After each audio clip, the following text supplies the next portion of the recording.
welcome to my garden. It's been so long since I've done video because we have not been here in France. We've been in Colorado, but it was really nice. We decided this year to go visit with our family in Colorado, spend the Christmas and the New Year with them. It's been really, really nice having dinner with them every evening. It was really difficult for us to, I think, come back this time because our kids are there, our whole family is there, and it was really, really nice to be there. So I decided to pause on my videos because I've been visiting with family and I really didn't want it to be out there on the social media and tell everyone that we are not here, just for the security reasons and the safety reasons. So anyway, we're back. George and I have been sick literally since we've been back. I think we caught something on a airplane when we were on the way to France. So we are starting to recover, and I'm back to the garden. I have so much to do. So we haven't been here since um, mid-November, I believe, right? Really? December. Oh, December. Okay. So we left in December, and as you know, before we left, we've been doing this big project here with the pergola and redoing the boxwoods and kind of redoing this design here, which was really, really fun. At the same time, I had a really big project that I was working inside of the house. We have a hallway that needed to be big work done, and I was kind of working on the walls, painting, and those kind of things in between my garden work. And so I couldn't really get everything done that I wanted to get done in a garden before we departed to go to be with our family in Colorado. And so anyway, now I'm back and I'm looking in the garden and I have so much to do. But what I decided to do today is just kind of go around and show you what garden is look like. I haven't touched anything except today. I've already see, I got my kangaroo bag here. I have some bags here because I just literally finished trimming all the roses here. This year I decided to go ahead and trim my roses in February. Some of them I've trimmed last fall before I left because some of them were so tall and I was like, I can't leave them this way through the entire season and then trim them in the spring. It will be too much work. So I decided to trim some of them, which I'm really glad I did. Otherwise, I would have been very overwhelmed coming back and trying to get all my spring work done. But I got at least these roses here all trimmed. And then I decided this year I'm going to try to spray everything in February. Before they start leafing out, I decided to spray for the spider mites because last year I had quite a few spider mites and I struggled with my roses. It was really good spring. It was okay spring, I should say, because we had so much rain and everything kind of started getting fungicides uh, and all that. So it got affected quite a bit, but overall it wasn't a bad year or anything. But this year, to take precaution, to have a better start, I decided to spray a little early before they start leafing out because nothing will hide under the leaves. So I will hopefully get everything. Then I will go, after I finish spraying insecticide, then, and many of you guys who've been following my videos, I use Bonite organic insecticide and works really well. So that's what I'm going to do. And then I think when I finish, I'm going to go through and spray my roses with copper fungicide just to make sure the rainy weather and everything that I have coming usually this time of a year, hopefully it will prevent them from getting any fungicides, and so I can have a good rose season. So that's what I'm working on this side. I did finish trimming all the roses. If you remember from my last spring videos, I had shown those beauty hybrid tea roses that I planted here bare root, and you can see they're doing quite well this year. I did go trim them a little bit, not a whole lot because they're still small and developing. So I did that. There's quite a few things to clean. Hydrangeas, I do have pinnacle hydrangeas, lots of them everywhere. So I did started trimming, and I think I could probably remove some of the very, very thin branches as well. I could do that, but see, I can see right here, there's something. So Anyway, that's what's going on here. And then I realized that I have peonies that I have to address. You can see I have Ito peonies here that I didn't get to last fall. It is really, I find that it's better to get them cleaned up in the fall, and that way there's nothing hiding underneath the brown leaves and foliage, the dead foliage. So you can see I started trimming already. Now this is an Ito peony, and many of you guys that are following my videos, you know that I love peonies, and I do have lots of peonies around, and I actually added several just this last fall before we left for Colorado. But Ito peony is usually, this is an intersectional peony, which is crossed between the tree or bush peony. When they say tree peony, it's actually shrub, shrub peony and herbaceous peony. So this one is actually very hardy in a hardy, like a colder zones. For anyone that lives in zone 5 and wants to have something more exotic looking, or something really interesting that you can have conversation with other friends that come into your garden. These are very interesting plants. You can see they're very woody, and you can see the eyes. They're uncommon for, or I should say, in comparison to the herbaceous peony, because they all come, for the herbaceous peony, they all come from the ground. These guys have their eyes already in the end of the wood. But this, what is so great about this peony is that you don't have to support them because of the strong woody stems. They actually hold themselves well, and so you don't have to stake them or anything like that. And they are absolutely stunning because they're crossed from the tree peony. They have very interesting color variations that you can have in your garden. This one is a Coral Louise, and I have two of these. Very, very beautiful. And in the spring, I'll do a tour just for the peonies so you guys can see. Anyway, I'm working on the peonies. Some of them I've already cleaned, got them ready for the spring, but a whole bunch of them that I still have to work on. You can see here lots of containers needs to be cleaned up. There is another Ito peony that I need to go through and trim and clean and get them ready. And you can see here I did trim some of my hybrid tea roses before we left for Colorado, but I left my herbaceous peonies and I didn't get to them, so I need to go ahead and trim them. But you can see this is a herbaceous peony. This is Coral Charm. These are herbaceous peony, and this called Coral Charm. This is one of my favorite, I should say, herbaceous peonies, because they have the most beautiful, beautiful color. And then and these ones, you can see the eyes are already starting to pop out from under the ground. You see the difference. These ones need just to be trimmed right here. So I need to come and trim these ones, and then you can see all the eyes are coming out from the ground, and I will have beautiful flowers this year, I hope. Looking forward to that. I have, you see, daffodils are already popping from the ground, which is really nice. I was really hoping to divide some of the irises and try to move them in a different places. I didn't get to this clump. This one is getting quite big, but hopefully after it blooms, I'll go ahead and move them. But you can see I have a strawberry sundae, mm, hydrangeas that I need to come and trim. So I've been kind of working my way from the other side to here. So I got that done. And if you know my garden, if you've been following me, I have lots of clematis that I love. So I need to go start cleaning and trimming clematis. I did get outside and fertilized most of my clematis just really quickly because it was really time to do that. I do have a couple of them that I need to do, which maybe will go together, and I'll fertilize the clematis, whatever it's left, so you can see how I do that. So here, these containers, this is, I will put the botanical name on the screen.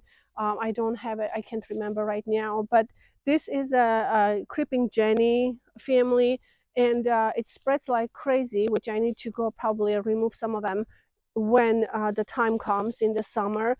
But this is a beautiful plant. I love it because it smells beautifully, and then it also has a beautiful yellow flowers, and I love that in these containers.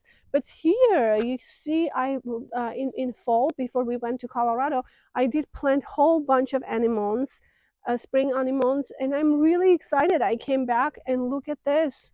The whole container is full of them. This is all going to be flowers. I am really, really excited about that. So same way right here. Look at those. Those are all popping out, doing really good. And then also I planted some anemones here in the center of this area, right under this large decorative bowl. And you can see they're all popping out. I will have flowers here, which I'm really, really excited. And you can see when I planted lots of tulips, you can see all the tulips are popping out. They're doing so good. I'm hoping to have lots and lots of flowers here. You can see all these anemones also I planted. They will be mixed in with the tulips, and I don't know the timing, if one will come first or the other, but hopefully we'll see. I'm sorry for my hose because we redid lots of stuff, and the handle for the for the hose to go on, it's removed, so we need to find another one. In the meantime, I'm gonna have to kind of deal with that until I get um, some kind of a hose holder by the house where I can pick up my hose. But that's just kind of how it goes for the moment. And then we planted lots of tulips here last fall, which I'm excited. You can see they're starting to poke through the ground. They will be coming out same way in this area. And this one is a Japanese maple senkaki, and you can see how beautiful the stems are. It's so decorative, so beautiful. I'm very excited about this Japanese maple. And I planted so many Japanese maples last fall, which I am very excited to see everything start budding out and the spring color for this spring. Very excited about that. Same way you can see there is tulips poking through here, so hopefully we'll have lots of tulips coming out in these containers. And then the hydrangeas here, it's a big row of, I call it my hydrangea avenue, which needs to be all trimmed. I usually please bring him down in the fall, but this year I haven't been able to, so I just need to go ahead and get them all trimmed and get ready for the spring. This is the kind of the time to get that done. And here I wanted to show you that some of the peonies that I've already had them ready for last fall in this area. You can see here I have lots and lots of buds for the flowers. They're all going to be beautiful flowers. Now this one is a tree peony or the shrub peony, and then the same way I have a couple of them here that are going to start. And you can see this one already has formed flowers, or the flower buds. These are all flowers.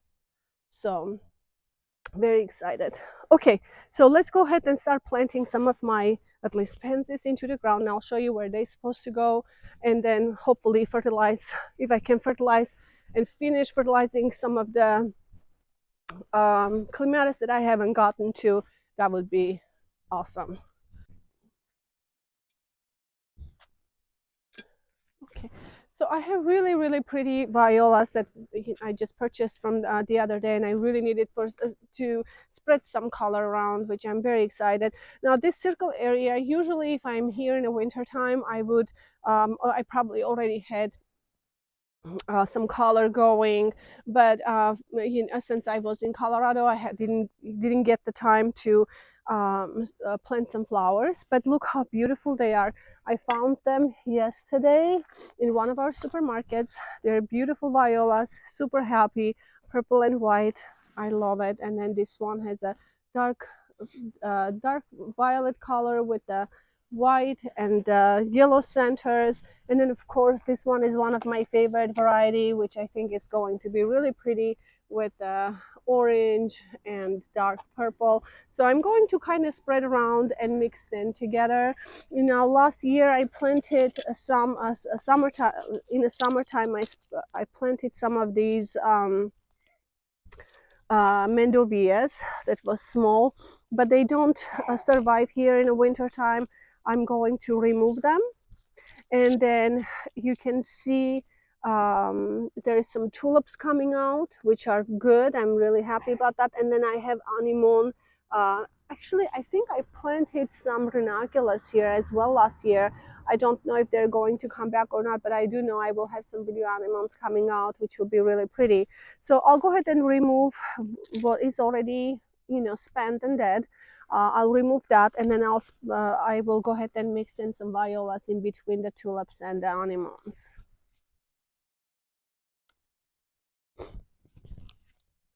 There are some salvias here. I did plant some salvias and I think they're still alive. What I'm going to do is just trim them and let them be, because in the spring I can have some beautiful blue salvias coming through. Then I can add some other things around that.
So this part is done, and you can see I have lots of weeds that I have to address, but it's okay.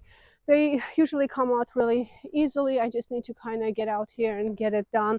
It will go pretty quick, but at least I have a little bit of a color. You know, it feels like spring is here, which is very exciting. So now I would like to go ahead and fertilize the clematis really quick. I have a couple of them that I have to get done. Maybe you can come with me and I'll show you how I do it. So what I'll do for the clematis is I'm going to use Proven Winners slow release fertilizer here. So what I'll do is, let me show you very quickly. Again, I think this part of the garden still needs lots of work because I didn't get to clean anything before I left. I'm sure I need to come. You can see all these roses. These are David Austin roses, Poet's Wife, that needs to be trimmed down. So, but I wanted to show you, I have a clematis here that needs to be fertilized that I haven't fertilized yet. So last year I planted this guy. This one, I can't remember the name. To be honest, I have to look up. Can't remember which one this was. But what I'd like to do here is take some slow release fertilizer, go around the base, basically like that, and mix in with the soil a little bit.